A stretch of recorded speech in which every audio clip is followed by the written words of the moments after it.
The ascending series of substance. If we consider what it is that most represents to us the materiality of matter, we shall see that it is its aspects of solidity, tangibility, increasing resistance, firm response to the touch of sense.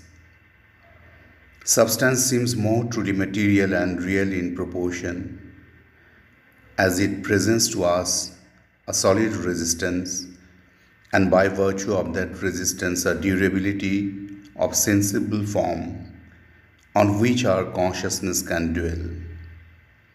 In proportion as it is more subtle, less densely resistant, and enduringly seeable by the sense, it appears to us less material. This attitude of our ordinary consciousness towards matter is a symbol of the essential object for which matter has been created. Substance passes into the material status in order that it may present to the consciousness which has to deal with it durable, firmly seeable images on which the mind can rest and base its operations, and which the life can handle with at least a relative surety of permanence in the form upon which it works. Therefore, in the ancient Vedic formula, earth, type of the more solid states of substance, was accepted as the symbolic name of the material principle. Therefore, to touch or contact is for us the essential basis of sense. All other physical senses, taste, smell, hearing, sight, are based upon a series of more and more subtle and indirect contacts between the percipient and the perceived. Equally, in the Sankhya classification of the five elemental states of substance from ether to earth, we see that their characteristic is a constant progression from the more subtle to the less subtle, so that at the summit we have the subtle vibrations of the ethereal, and at the base the grosser density of the earthly or solid elemental condition. Matter, therefore, is the last stage known to us in the progress of pure substance towards a basis of cosmic relation, in which the first word shall be not spirit but form, and form in its utmost possible development of concentration, resistance, durably gross image, mutual impenetrability, the culminating point of distinction, separation, and division. This is the intention and character of the material universe. It is the formula of accomplished divisibility. And if there is, as there must be in the nature of things, an ascending series in the scale of substance from matter to spirit, it must be marked by a progressive diminution of these capacities, more characteristic of the physical principle, and a progressive increase of the opposite characteristics, which will lead us to the formula of pure spiritual self-extension. This is to say that they must be marked by less and less bondage to the form, more and more subtlety and flexibility of substance and force, more and more interfusion, interpenetration, power of assimilation, power of interchange, power of variation, transmutation, and unification. Drawing away from durability of form, we draw towards eternity of essence. Drawing away from our poise in the persistent separation and resistance of physical matter, we draw near to the highest divine poise in the infinity, unity, and indivisibility of spirit. Between gross substance and pure spirit substance, this must be the fundamental antinomy. In matter, cheat or conscious force masses itself more and more to resist and stand out against other masses of the same conscious force. In substance of spirit, pure consciousness images itself freely in its sense of itself with an essential indivisibility and a constant unifying interchange as the basic formula, even of the most diversifying play of its own force. Between these two poles, there is the possibility of an infinite gradation. These considerations become of great importance when we consider the possible relation between the divine life and the divine mind of the perfected human soul and the very gross and seemingly undivine body or formula of physical being in which we actually dwell. That formula is the result of a certain fixed relation between sense and substance from which the material universe has started. But as this relation is not the only possible relation, so that formula is not the only possible formula. Life and mind may manifest themselves in another relation to substance and work out different physical laws, other and larger habits, even a different substance of body with a freer action of the sense, a freer action of the life, a freer action of the mind. Death, division, mutual resistance, and exclusion between embodied masses of the same conscious life force are the formula of our physical existence. The narrow limitation of the play of the senses, the determination within a small circle of the field, duration and power of the life workings, the obscuration, lame movement, broken and bounded functioning of the mind are the yoke which that formula expressed in the animal body has imposed upon the higher principles. But these things are not the sole possible rhythm of cosmic nature. There are superior states, there are higher worlds, and if the law of these can, by any progress of man and by any liberation of our substance from its present imperfections, be imposed on this sensible form and instrument of our being, then there may be even here a physical working of divine mind and sense, a physical working of divine life in the human nature, and even the evolution upon earth of something that we may call a divinely human body. The body of man also may someday come by its transfiguration. The Earth Mother too may reveal in us her Godhead. Even within the formula of the physical cosmos, there is an ascending series in the scale of matter which leads us from the more to the less dense, from the less to the more subtle. Where we reach the highest term of that series, the most supra-ethereal subtlety of material substance or formulation of force, what lies beyond?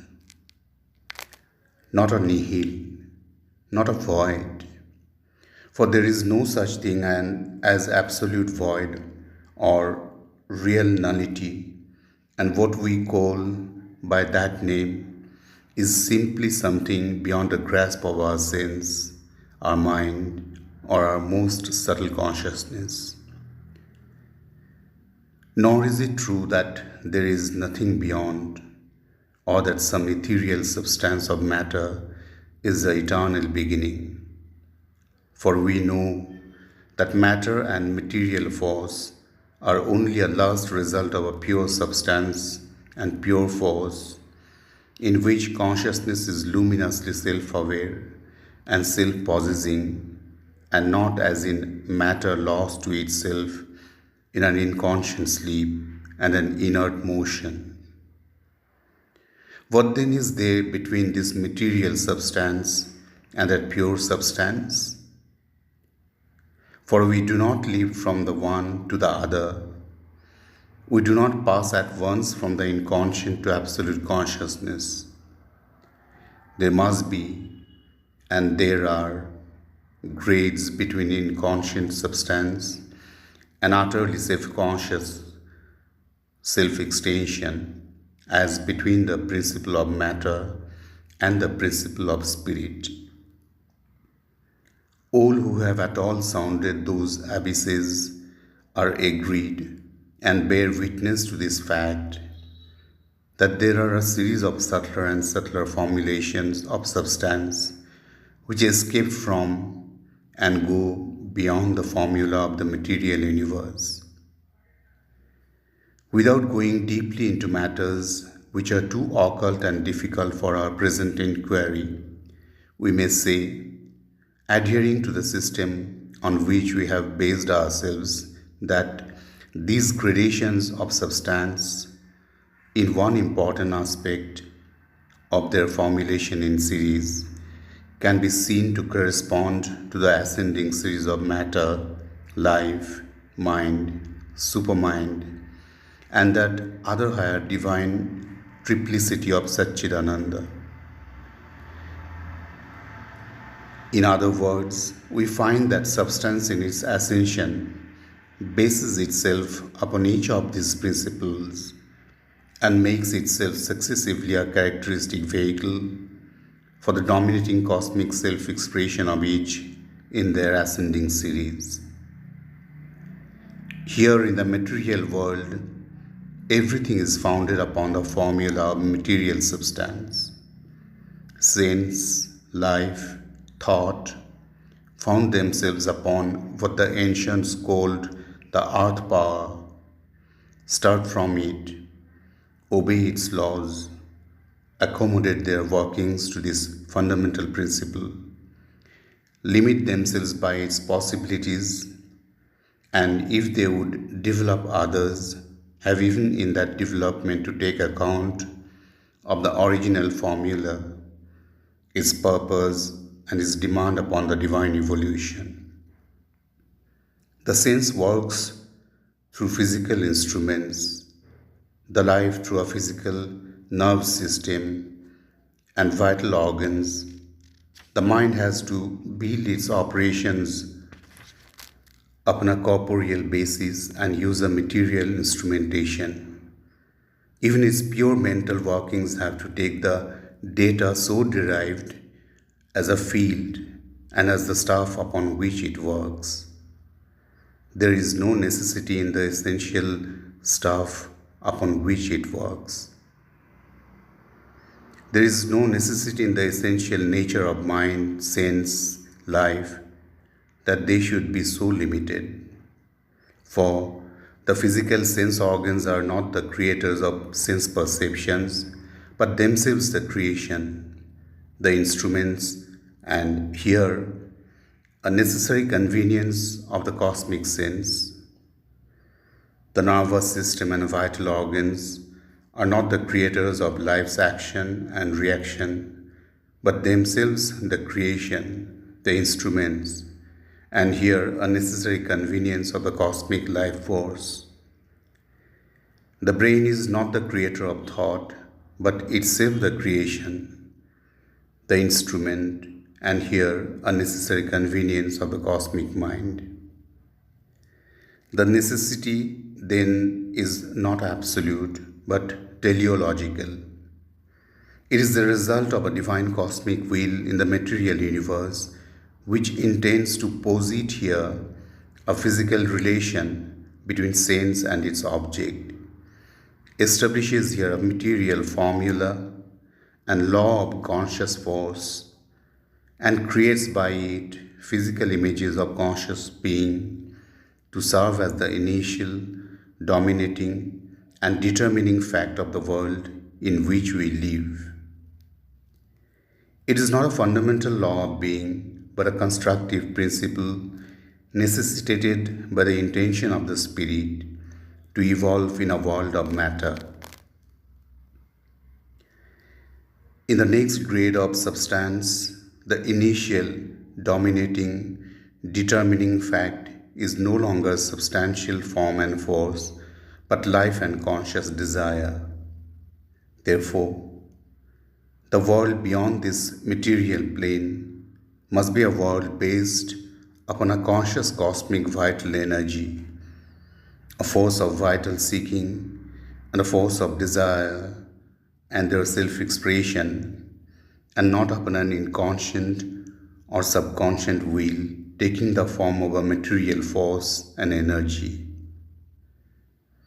All the forms, bodies, forces, life movements, sense movements, thought movements, developments, culminations, self-fulfillments of that world must be dominated and determined by this initial fact of conscious life, to which matter and mind must subject themselves, must start from that, base themselves upon that, be limited or enlarged by its laws, powers, capacities, limitations. And if mind there seeks to develop yet higher possibilities, still it must then to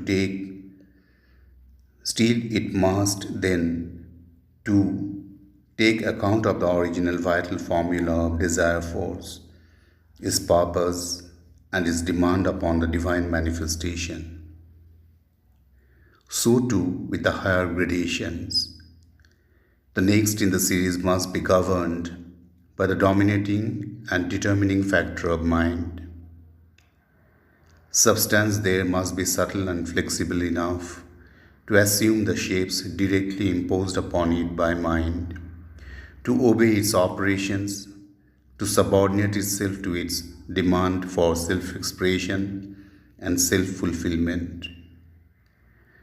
The relations of sense and substance too must have a corresponding subtlety and flexibility, and must be determined not by the relations of physical organ with physical object, but of mind with their subtler substance upon which it works.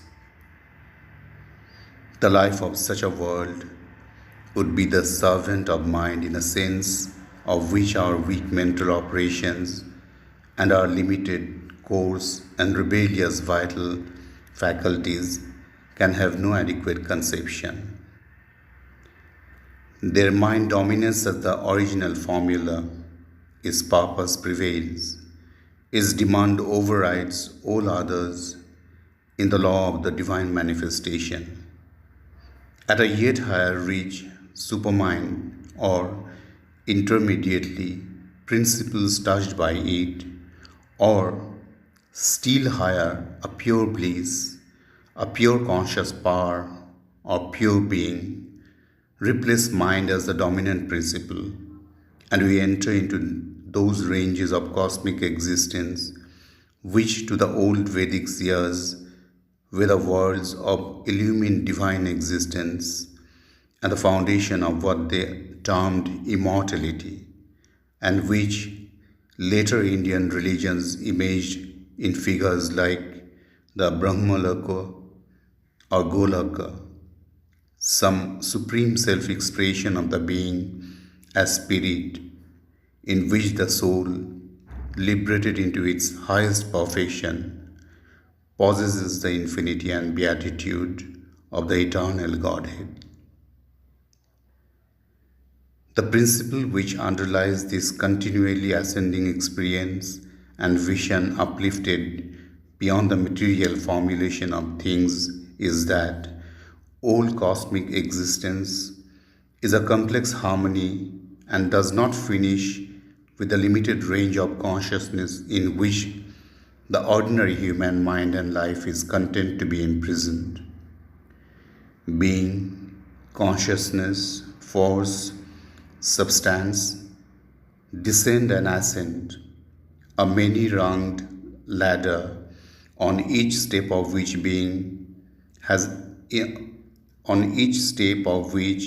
being has a vaster self-extension, consciousness a wider sense of its own range and largeness and joy, force a greater intensity and a more rapid and blissful capacity, substance gives a more subtle, plastic, buoyant and flexible rendering of its primal reality. For the more subtle is also the more powerful, one might say, the more truly concrete. It is less bound than the gross. It has a greater permanence in its being, along with a greater potentiality, plasticity, and a range in its becoming. Each plateau of the hill of being gives to our widening experience a higher plane of our consciousness and a richer world for our existence.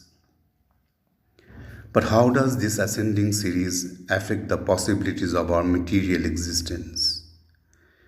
It would not affect them at all if each plane of consciousness, each world of existence, each grade of substance, each degree of cosmic force were cut off entirely from that which precedes and that which follows it. But the opposite is the truth. The manifestation of the Spirit is a complex weft, and in the design and pattern of one principle, all the others enter as elements of the spiritual whole. Our material world is the result of all the others, for the other principles have all descended into matter to create the physical universe, and every particle of what we call matter contains all of them implicit in itself. Their secret action, as we have seen, is involved in every moment of its existence and every movement of its activity. And as matter is the last word of the descent, so it is also the first word of the ascent. As the powers of all these planes, worlds, grades, degrees are involved in the material existence, so are they all capable of evolution out of it. It is for this reason that material being does not begin and end with gases and chemical compounds and physical forces and movements, with nebula and suns and earths, but evolves life, evolves mind, must evolve eventually supermind and the high degrees of the spiritual existence. Evolution comes by the unceasing pressure of the supramaterial planes on the material, compelling it to deliver out of itself their principles and powers, which might conceivably otherwise have slept imprisoned in the rigidity of the material formula. This world, even so, have been improbable, since their presence there implies the purpose of deliverance. But still, this necessity from below is actually very much aided by a kindred superior pressure. Nor can this evolution end with the first meager formulation of life, mind, supermind, spirit, conceded to these higher powers by the reluctant power of matter. For as they evolve, as they awake, as they become more active and avid of their own potentialities, the pressure on them of the superior planes, a pressure involved in the existence and close connection and interdependence of the worlds, must also increase in insistence, power, and effectiveness. Not only must these principles manifest from below in a qualified and restricted emergence, but also from above they must descend in their characteristic power and full possible efflorescence into the material being. the material creature must open to a wider and wider play of their activities in matter, and all that is needed is a fit receptacle, medium, instrument that is provided for in the body, life, and consciousness of man. Certainly, if that body, life, and consciousness were limited to the possibilities of the gross body, which are all that our physical senses and physical mentality accept, there would be a very narrow term for this evolution, and the human being could not hope to accomplish anything essentially greater than his present achievement. But this body, as ancient occult science discovered, is not the whole even of our physical being. This gross density is not all of our substance. The oldest Vedantic knowledge tells us of 5 degrees of our being: the material, the vital, the mental, the ideal, the spiritual or beatific. And to each of these grades of our soul, there corresponds a grade of our substance, a sheath, as it was called in the ancient figurative language.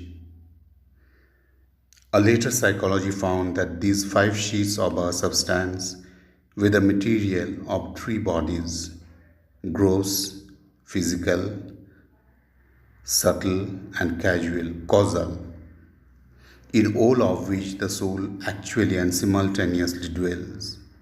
Although here and now we are superficially conscious only of the material vehicle. But it is possible to become conscious in our other bodies as well, and it is in fact the opening up of the veil between them and consequently between our physical, psychical, and ideal personalities, which is the cause of those psychic and occult phenomena that are now beginning to be increasingly, though yet too little and too clumsily examined, even while they are far too much exploited. The old Hatha yogins and tantrics of India had long ago reduced this matter of the higher human life and body to a science. They had discovered 6 nervous centers of life in the dense body, corresponding to 6 centers of life and mind faculty in the subtle, and they had found out subtle physical exercises by which these centers, now closed, could be opened up.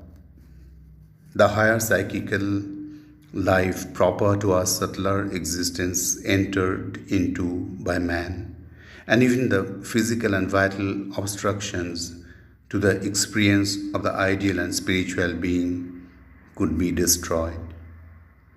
It is significant that one prominent result claimed by the Hatha yogins for their practices and verified in many respects was a control of the physical life force, which liberated them from some of the ordinary habits or so-called laws thought by physical science to be inseparable from life in the body.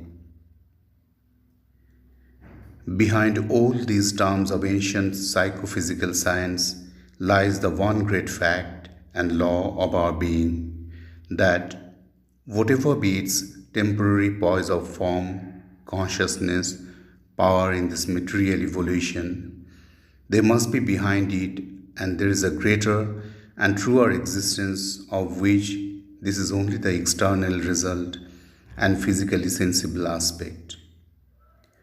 Our substance does not end with the physical body.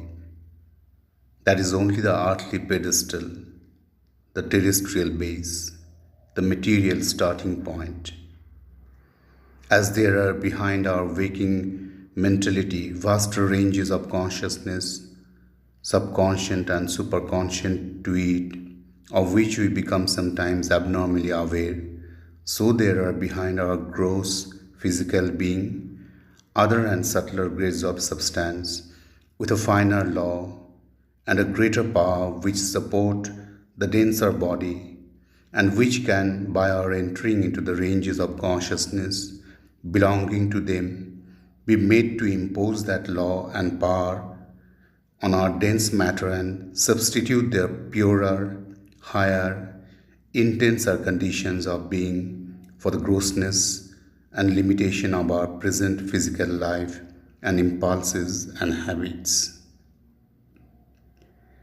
If that be so, then the evolution of a nobler physical existence, not limited by the ordinary conditions of animal birth and life and death, or difficult alimentation and facility of disorder and disease, and subjection to poor and unsatisfied vital cravings, ceases to have the appearance of a dream and chimera, and becomes a possibility founded upon rational and philosophic truth, which is in accordance with all the rest that we have hitherto known, experienced, or been able to think out about the overt and secret truth of our existence. So it should rationally be, for the uninterrupted series of the principles of our being and their close mutual connection is too evident for it to be possible that one of them should be condemned and cut off while the others are capable of a divine liberation.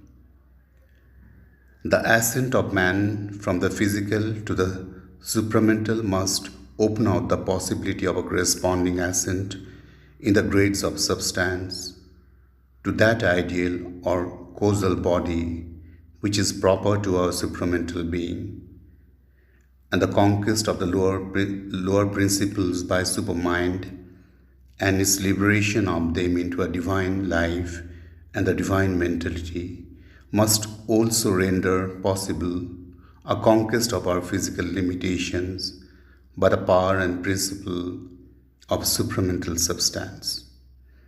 And this means the evolution not only of an untrammeled consciousness, a mind and sense not shut up in the walls of the physical ego or limited to the poor basis of knowledge given by the physical organs of sense, but a life power liberated more and more from its mortal limitations, a physical life fit for a divine inhabitant, and, in the sense, not of attachment or of restriction to our present corporeal frame, but an exceeding of the law of the physical body, the conquest of death and earthly mortality. For from the divine bliss, the original delight of existence, the Lord of immortality comes pouring the wine of that bliss, the mystic soma, into these jars of mentalized living matter. Eternal and beautiful, he enters into these sheets of substance for the integral transformation of the being and nature